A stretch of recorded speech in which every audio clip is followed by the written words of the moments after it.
Hello friends, welcome to solar Gyan and आरी news channel. October 2021 second half 16 अक्टूबर से लेकर के 31 अक्टूबर तक रिन्यूएबल एनर्जी के फील्ड में क्या अपडेट रहा उसके बारे में डिस्कस करेंगे।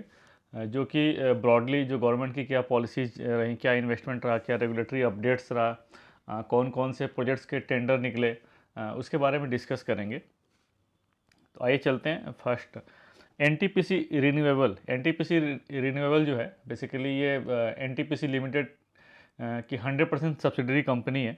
उसने एक एक्सप्रेशन ऑफ इंटरेस्ट निकाला था for from strategic type for sourcing solar modules for a total capacity of 15 gigawatt over a period of 5 years. The sourced module can have cells either manufactured domestically or sourced from anywhere in the world. The last date of bid submission is 8 November 2021. जो second है महाराष्ट्र की discom है MSEDCL, Maharashtra state electricity distribution company limited, has invited bids for panelling agencies to install 200 megawatt of grid connected residential rooftop solar system under the capital expenditure model. The last date to submit bids is 26 October 2021 and this is under MNREG scheme for rooftop solar phase 2.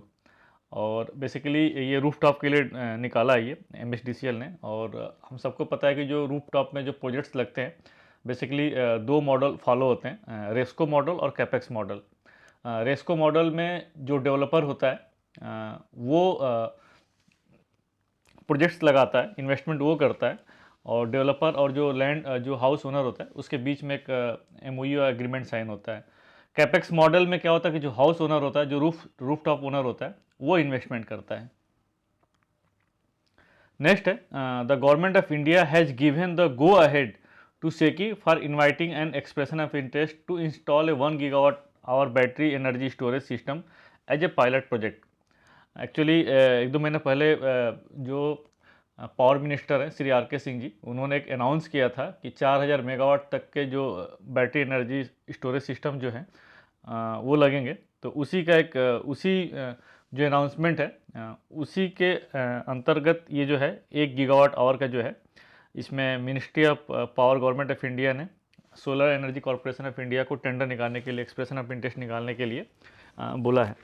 SECI will invite proposals to set up an inter-state transmission system connected stand-alone battery energy storage system for an aggregate storage capacity of 1000 megawatt hour, जो कि 500 megawatt hour 500 megawatt into 2 hours.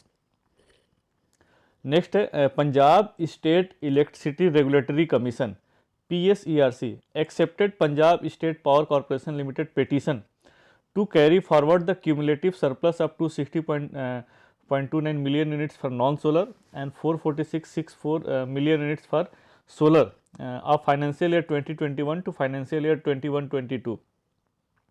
इसमें basically हम क्या देखते हैं, हर जो भी discom होता है उसके लिए जो रेगुलेटर होता है वो सोलर और नॉन सोलर के लिए एक टारगेट फिक्स करता है, परसेंटेज फिक्स करता है ईयर वाइज। तो इस केस में अगर हम पंजाब की बात करते हैं, जो Punjab state power corporation limited है, जो फाइनेंशियल ईयर अगर हम लोग बात करते हैं 2021, तो सोलर और नॉन सोलर को उसने टारगेट का जो टारगेट था उसने अचीव कर लिया था, और इवन नॉट अचीव जो है एक्सेस था। तो इसके लिए जो Punjab state power corporation limited ने एक रेगुलेटर के पास पिटीशन फाइल की थी कि जो एक्सेस सोलर नॉन सोलर है उसको नेक्स्ट ईयर में काउंट कर लिया जाए, जिसको कि रेगुलेटर ने मान लिया है। और इसके बाद उसने कोविड वाली सिचुएशन को कंसीडर करते हुए जो नेक्स्ट ईयर का टारगेट का जो सोलर नॉन सोलर का जो टारगेट जो परसेंटेज टारगेट है उसको कम करने के लिए भी रेगुलेटर के पास पिटीशन फाइल किया था। तो रेगुलेटर ने उसको भी एक्सेप्ट कर लिया है, और जो नेक्स्ट ईयर का जो टारगेट है सोलर नॉन सोलर के लिए उसको भी उसने रिड्यूस कर दिया। तो आगे देखते हैं। The commission also accepted PSPL request to reduce RPO target for financial year 21-22 by 1.5% for solar and 0.3% for non solar. The RPO for 21-22 is revise to 8% for non solar and 6.5% for solar. Next है सिंगरेनी कोयलरीज। सिंगरेनी कोयलरीज जो है ये कोल India limited और Telangana government का एक joint venture company है। तो Singareni कोयलरी has issued A consultancy tender for a 250 megawatt DC floating solar projects at Lower Mandir Dam, Karimnagar. The last date to submit bids is 8 November 2021.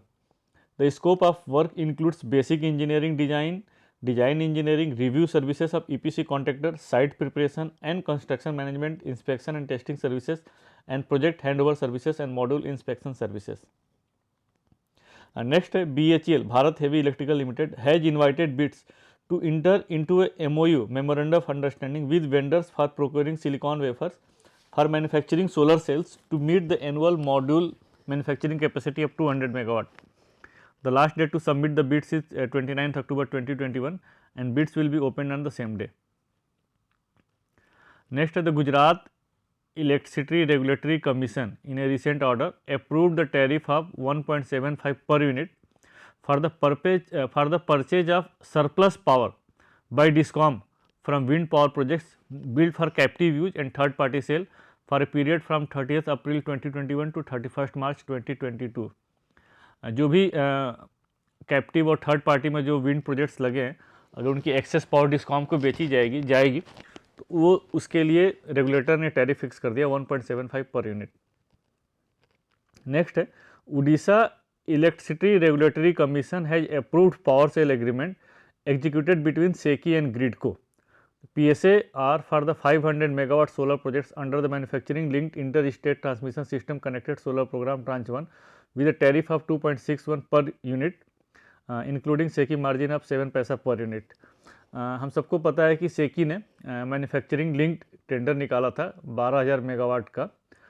उस में जो initial जो tariff निकल के आया था, उस टैरिफ जो निकल के आया था 2.94 पर यूनिट था, लेकिन वो टैरिफ जो मार्केट डिराइव टैरिफ था सोलर के लिए उससे काफ़ी ज़्यादा था, तो कोई भी डिस्कॉम उसको परचेज नहीं कर रहा था. फाइनली सेकी ने काफ़ी रेगुलेटर काफ़ी डिस्कॉम से स्टेट गवर्नमेंट से काफ़ी फॉलोअप करने के बाद टैरिफ जो था फिर इसको रिड्यूस किया गया. तो इसी जो 12,000 मेगावाट का जो मैन्युफैक्चरिंग लिंक टेंडर था, इसमें एपी गवर्नमेंट और तमिलनाडु ने भी कुछ प्रोजेक्ट्स इसमें लग रहे हैं, तो उसी का ये पार्ट है. और ये जो प्रोजेक्ट लगेगा ये ISTS कनेक्टेड है, इसमें डेवलपर कहीं भी प्रोजेक्ट सेटअप कर सकता है, जिसके लिए जो स्टेट रेगुलेटर है उड़ीसा ने वो PSA जो है उसको एक्सेप्ट कर लिया, अप्रूव कर लिया है with the tariff of 2.61 per unit, जिसमें सेकी का ट्रेडिंग मार्जिन भी है. Next, central electricity regulatory commission has asked for stake holder consultation regarding a transmission line to supply an additional 500 megawatt of renewable energy power to Reliance Industries Limited Jamnagar refinery. The power line to the refinery is proposed to be drawn from the Jan Khambaliya pooling station connected with the solar and wind power projects in Gujarat. Next, Central Electricity Regulatory Commission in a recent order approved the introduction of the Green Day Ahead contract at the Indian Energy Exchange and Power Exchange India in the integrated day ahead market in a restricted manner. Green Day Ahead contract provides added opportunity for generators to sell renewable energy and help the obligated entities fulfill their renewable purchase obligation. Next, SECI, Solar Energy Corporation of India, has invited bids for setting up 1200 megawatt of ISTS connected wind solar hybrid power projects tranche 5.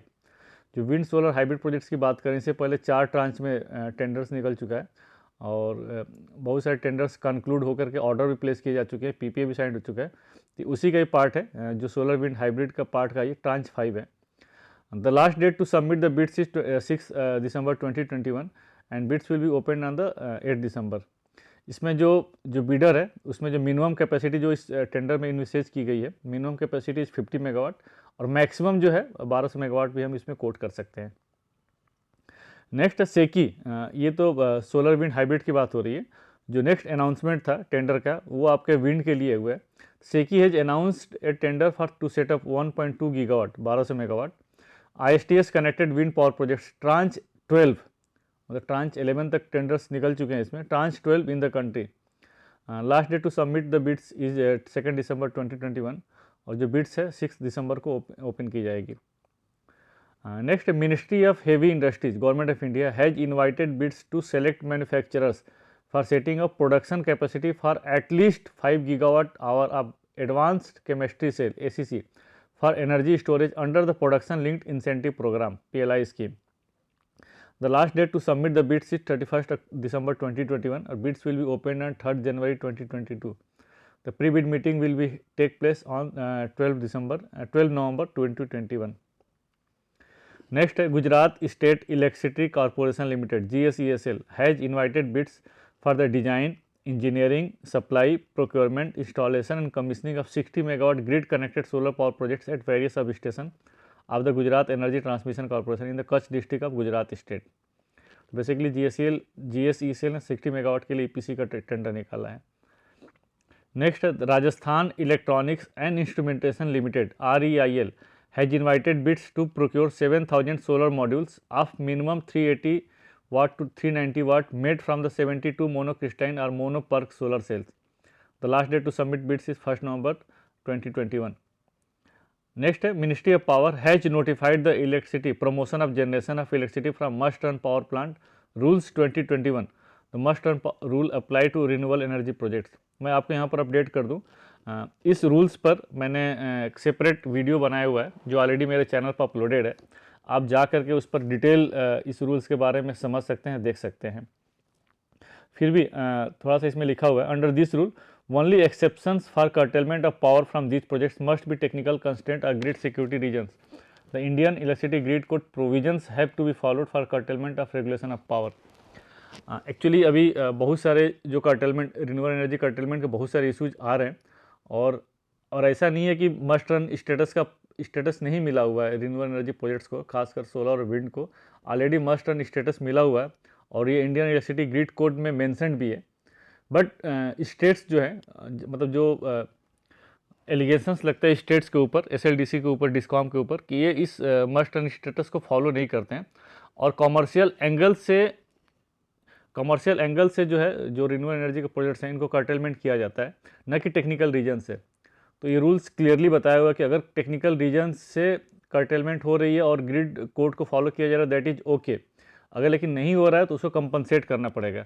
और इसमें भी जो अगर curtailment हो रही है technical reason से तो उसमें आपको पहले एडवांस में ही जनरेटर्स को बताना पड़ेगा सो दैट कि जनरेटर्स इस पावर को एक्सचेंज के थ्रू बेच सके और जो भी इसको कंपनसेट कर सके, वो प्लस माइनस जो भी होगा उसको फिर देखा जाएगा. तो ये डिटेल जो है मैंने ऑलरेडी वीडियो बनाया हुआ है, आप जाकर मेरे चैनल पर देख सकते हैं. नेक्स्ट है Indian renewable energy development agency IREDA has opened the bids for setting up manufacturing capacity for a minimum of 10 gigawatt of vertically integrated high efficiency solar modules under the production linked incentive programme. इस पर भी मैंने detail में इस tender documents के ऊपर already मैंने एक वीडियो बनाया हुआ है कि क्या क्या कंडीशंस हैं, कैसे कंडीशंस हैं, किस स्कीम किस गाइडलाइंस के हिसाब से इसको किया जा सकता है. तो प्रॉपर मेरा एक वीडियो है इस पर जो कि 3-4 महीने पहले मैंने इसमें डाला हुआ था, आप जाकर देख सकते हैं. तो इसी के लिए जो टेंडर था ऑलरेडी इसमें सब कुछ हो गया है और बिड्स भी ओपन हो गई है. तो इसमें जो है टोटल 16 बिडर्स क्वालिफाइड किए गए हैं. Preferences will be given to the bidders who have requested the lowest incentive corresponding to the capacities bid. इसमें बेसिकली मेजर 3 कैटेगरी थी. जो फर्स्ट कैटेगरी थी स्टेज 1 टू स्टेज 4 कैटेगरी. अगर हम लोग सोलर मॉड्यूल के मैन्युफैक्चरिंग की अगर हम लोग बात करें तो बेसिकली 4 स्टेजेज होते हैं. मेटलर्जिकल जो ग्रेड होता है सिलिका होता है, सिलिका से मेटलर्जिकल ग्रेड सिलिका बनाते हैं. तो ये बहुत ही पॉल्यूटिंग और एनर्जी इंटेंसिव होता है, इसको इस स्टेज में कंसीडर नहीं किया गया. तो मेटलर्जिकल ग्रेड या सिलिका से लेकर के पॉलीसिलिकॉन की जो इंडस्ट्री है वो हो गया. Polysilicon to ingot and wafer एक स्टेज वो हो गया. वेफर टू सेल एक स्टेज ये हो गया. Cell to module. तो ये बेसिकली 4 स्टेज इसमें कंसीडर किए गए. तो जो स्टेज 1 से स्टेज 4 कैटेगरी है जिसमें पॉलीसिलिकॉन से मॉड्यूल बनाना है उसके लिए 4 गीगावाट के लिए जिंदल ने सबसे लोवेस्ट PLI कोट किया है जो कि 1390 करोड़ है. जो स्टेज 2 से स्टेज 4 है वेफर टू सेल उसके लिए CIL कोल इंडिया लिमिटेड ने लोवेस्ट PLI कोट किया है जो कि 1340 करोड़ है. और स्टेज 3 से स्टेज 4 के लिए सेल्स और मॉड्यूल्स के लिए Megha engineering and infrastructure has coated the lowest PLI for 333 crore. और अगर हम स्कीम की बात करें, ओवरऑल स्कीम की बात करें तो टोटल जो ओवरऑल स्कीम का जो टोटल आउटले है 4500 करोड़ का है इसमें. नेक्स्ट है the power exchange India limited announced the launch of trading of e-certs energy saving certificates under the perform achieve and trade scheme cycle 2. The trading on the platform is start on 26 October 2021. Next है the ministry of power has notified electricity timely recovery of cost due to change in law rules 2021. As per the proposed rule, the power generating company or transmission licensee affected by a change in law event must be restored to the same economic position as before the event by way of adjustment to the monthly tariff. और इस पर भी मैंने proper एक video बनाया हुआ है और आप ऑलरेडी इसमें मेरे चैनल पर जा करके आप देख सकते हैं. ये बेसिकली इसके पर्पज़ क्या है, तो हम सबको पता है कि ये चेंज इन लॉ में कवर होता है. कोई भी गवर्नमेंट ऐसा नए रूल्स लाती है, नए टैक्सेस लाते हैं, नया कुछ अगर ऐसा इंट्रोड्यूस होता है जिसकी वजह से जो प्रोजेक्ट कॉस्ट में फ़र्क पड़ता है. ऑलरेडी जिसका टैरिफ निकल गया, टैरिफ डिराइव हो गया है अंडर सेक्शन 62 या सेक्शन 3 में, बिडिंग के थ्रू या रेगुलेटर के थ्रू टैरिफ अगर डिराइव्ड हो गया, उसके बाद गवर्नमेंट कुछ ऐसा, जब तक प्रोजेक्ट्स नहीं लगाए और गवर्नमेंट कुछ ऐसा करती है जिसमें टैक्सेस या ड्यूटी में अगर चेंजेस करती है और प्रोजेक्ट कॉस्ट में फ़र्क पड़ता है, तो उसके लिए अभी नॉर्मल प्रोसेस में क्या होता है कि नॉर्मल प्रोसेस में चेंज इन लॉ में अगर कवर होता है तो फिर रिस्पेक्टिव जो रेगुलेटर होते हैं, डेवलपर उन पर पिटीशन फाइल करता है और पिटीशन फाइल करने के बाद फिर डिराइव्ड होता है. तो कोई एक स्टैंडर्ड मैकेनिज्म नहीं था. इसके लिए मिनिस्ट्री ऑफ पावर ने एक रूल निकाला है और टैरिफ डिटर्मिनेशन के लिए भी इसमें एक फार्मूला दिया हुआ है जिसकी बेसिस पर जो कॉस्ट अगर चेंजेज होते हैं, प्रोजेक्ट कॉस्ट में चेंजेस होते हैं, तो टैरिफ क्या इफेक्ट आएगा, टैरिफ कितना बढ़ाना पड़ेगा, उसके लिए इसमें फार्मूला दिया हुआ है. तो इसका भी डिटेल वीडियो आप मेरे चैनल पर जा करके देख सकते हैं. और अभी तक चेंज इन लॉ की अगर बात करते हैं तो मेनली 2017 में, जुलाई 2017 में जीएसटी आया था. फिर गवर्नमेंट ऑफ इंडिया ने सोलर पैनल्स के ऊपर सेफ गार्ड ड्यूटी इंप्लीमेंट कर दी थी, जो कि पहले 2 साल के लिए था, फिर 1 साल के लिए बढ़ा करके जुलाई 2021 तक था. और आपका बेसिक कस्टम ड्यूटी जो है ये 1 अप्रैल 2022 से वो भी एप्लीकेबल हो जाएगा. तो इन सब चीज़ों को कंसिडर करते हुए मिनिस्ट्री ऑफ पावर ने ये रूल जो है नोटिफाई किया गया, जिसमें कि फार्मूला भी दिया हुआ है. नेक्स्ट है Karnataka renewable energy development limited KREDL has reissued the draft Karnataka renewable energy policy 21-26 to develop 10 gigawatt of renewable energy projects with and without energy storage. इससे पहले जो क्रेडल ने था, इससे पहले मार्च में 2021 में ये कर्नाटका रिन्यूएबल पॉलिसी 21-26 इशू किया था, जिसमें कि जो कैपेसिटी थी वो कैपेसिटी बेसिकली 10 गीगावाट ना करके 20 गीगावाट था, लेकिन अब इसको रिवाइज करके 10 गीगावाट कर दिया गया है. नेक्स्ट है Rajasthan renewable energy corporation limited RRECL has granted an extension until 24 November 2021 to complete the projects under the rooftop solar subsidy programme. Next है as per national energy administration China has installed 25.56 gigawatt of solar capacity in the first 9 months of 2021. Solar installations saw a 36.6% year-on-year increased compared to 18.7 gigawatt installed during the same period last year. अगर हम पिछले साल की बात करते हैं तो 18.7 gigawatt ही लगा था 9 मंथ्स में, और जबकि इस बार 25.56 लगा हुआ है. और अगर क्यूमुलेटिव कैपेसिटी की बात करें चाइना की सोलर इंस्टॉलेशन की, तो अभी तक 278 गीगावाट लग चुका है सोलर कैपेसिटी. नेक्स्ट है रिलायंस न्यू एनर्जी सोलर, जो कि 100% सब्सिडरी कंपनी है रिलायंस की, has offered 375 per share to acquire 49.14 million equity shares of Sterling and Wilson solar for around 184.2 crore. तो 49.14 million share account for 25.9% equity stake for the entire public share holding of Sterling and Wilson power. जैसा कि हम सबको पता है कि Reliance new energy solar, जो कि रिलायंस इंडस्ट्री लिमिटेड की सब्सिडरी कंपनी है, इसने 40% स्टर्लिंग विल्सन में एक्वायर करने के लिए अनाउंस किया था, उसी का ये पार्ट है. Ministry of new and renewable energy MNRE has issued a revision of benchmark cost excluding taxes for grid connected rooftop system and decentralize and off grid solar system for financial year 21-22. Ministry of new and renewable energy ने already benchmark cost issue किया हुआ था rooftop system, grid connected rooftop system के लिए और decentralise system के लिए, लेकिन उसमें इंक्लूडिंग टैक्सेस एंड ड्यूटीज़ था. इस बार इसको रिवाइज करके उसमें से टैक्सेस और ड्यूटीज़ को निकाल दिया है. जो एज पर एक्चुअल टैक्सेस और ड्यूटीज़ जो पे करने होंगे वो देने पड़ेंगे, तो उसी के लिए बेंचमार्क कॉस्ट डिसाइड किया गया है. ऑलरेडी हमको अब आजकल रिसेंटली हम लोग देख भी रहे हैं बहुत सारी चीज़ें जो हैं अफेक्ट कर रही हैं. जैसा कि अभी GST 5% था, जिसको रिवाइज करके 12% कर दिया गया है. तो ये सब डेवलपमेंट की वजह से विदाउट टैक्सेस और ड्यूटीज़ को है बेंचमार्क कॉस्ट जो है रिवाइज करके ये ministry of new and renewable energy ने इशू किया है. नेक्स्ट है The West Bengal Electricity Regulatory Commission has set a feed-in tariff of 3.2 per unit for solar projects below 5 megawatt capacity.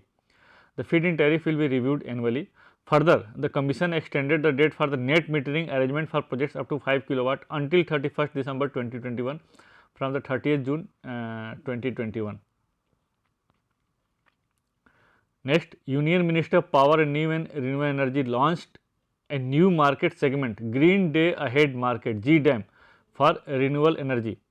It would provide competitive price signals beside offering an opportunity to market participants to trade in green energy in a transparent, flexible, competitive and efficient manner. The introduction of GDAM is expected to create a domino effect that will lead to gradual shift from the power purchase agreement based contract to market based model.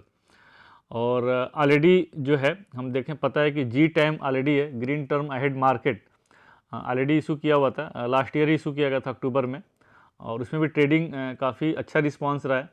और अगर हम देखा जाए renewable energy को promote करने के लिए तो ये भी एक बहुत अच्छा इनिशिएटिव है। एक्सचेंज के थ्रू जो है G DAM, green day ahead market, जो कि नॉर्मल जो कन्वेंशनल जो थर्मल पावर प्लांट के लिए जो डैम अहेड मार्केट है उसके ऊपर ये जी डैम जो है इसको प्रेफरेंस दी जाएगी। पहले इनकी ट्रेडिंग होगी, उसके बाद जो सोलर और नॉन सोलर जो सेगमेंट है वो अगर उसमें सोल्ड आउट नहीं होते हैं तो उस वाले केस में फिर नॉर्मल डैम में आ जाएगा। नॉर्मल डैम में आने के बाद जो पावर जितना इक्विवेलेंट है वो प्रोक्योर भी की जाएगी, उसका इक्विवेलेंट आरईसी सर्टिफिकेट भी इशू किया जाएगा। तो बहुत ही एक अच्छा इनिशिएटिव है गवर्नमेंट का इसको इंट्रोड्यूस करने का। और होपफुली अभी आज की डेट में जो नॉर्मल होता है, नॉर्मल तरीके से होता है पावर परचेज एग्रीमेंट, जो long term power purchase agreement होता है उसी के थ्रू ही होता है। शॉर्ट टर्म एग्रीमेंट अभी जो है जो रिन्यूएबल एनर्जी के फील्ड में काफ़ी कम होता है, लेकिन ये इनिशिएटिव करने से होपफुली ये है कि इसमें without long term agreement, power purchase agreement लोग प्रोजेक्ट्स लगा सकते हैं। नेक्स्ट है, Karnataka has top the state energy efficiency index 2022 scoring 70 points out of 100 on the back of several initiative to improve energy efficiency in the states.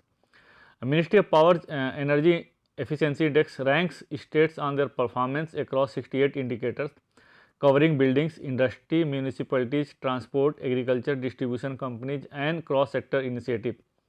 The index assesses the state's performance on policy and regulation, financing mechanism, institutional capacity, adoption of energy efficiency measures and energy savings.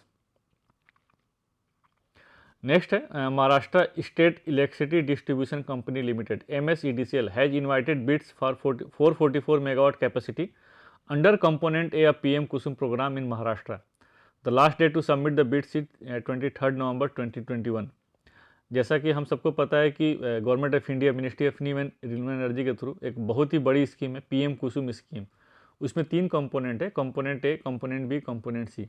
जो component ए है basically इसके अंतर्गत 10,000 megawatt solar projects लगाने हैं grid connected, जिसमें कि जो project capacity है 500 किलोवाट से लेकर के 2 मेगावाट तक के प्रोजेक्ट्स लगा सकते हैं, जो कि जो डिस्ट्रीब्यूशन ट्रांसफार्मर है जो उनकी स्पेयर कैपेसिटी है उसको यूटिलाइज़ करने के लिए, और डिसेंट्रलाइज जो हम सबको पता है कि बहुत सारे एडवांटेज भी होते हैं, ट्रांसमिशन डिस्ट्रीब्यूशन लॉसेस कम हो जाते हैं, प्लस जो अवेलेबल कैपेसिटी है, इवैक्यूएशन कैपेसिटी है, ट्रांसफार्मर की जो कैपेसिटी है डिस्ट्रीब्यूशन लेवल पर उसको यूटिलाइज़ किया जा सकता है।